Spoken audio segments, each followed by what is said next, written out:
1996ஆம் ஆண்டு தமிழகத்தில் தேர்தல் நடந்த நேரத்தில் ரஜினிகாந்த் அவர்களை பற்றி அரசியல் ரீதியாக அல்லாமல் தனிப்பட்ட முறையில் ஆட்சி மனோரமா அவர்கள் பேசிவிட்டார்.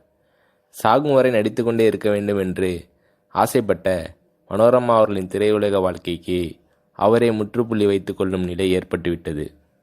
ரஜினிகாந்த் அவர்களை பற்றி பேசியதால் மனோரமா அவர்களுக்கு புதிய படங்கள் புக்காகவில்லை.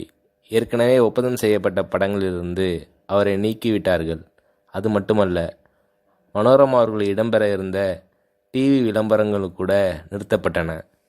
இந்த சூழ்நிலையில் ரஜினி அவர்களே தனது பெருந்தன்மையால் ஆட்சி மனோரமா அவர்களின் பேச்சை மனதில் வைத்து கொள்ளாமல் தன் படமான அருணாச்சலத்தில் முக்கிய ரோல் கொடுத்து ஆட்சி மனோரமா அவர்களுக்கு மீண்டும் திரைப்படங்களில் நடிக்க வாய்ப்பளித்தார் ரஜினிகாந்த் அவர்கள்.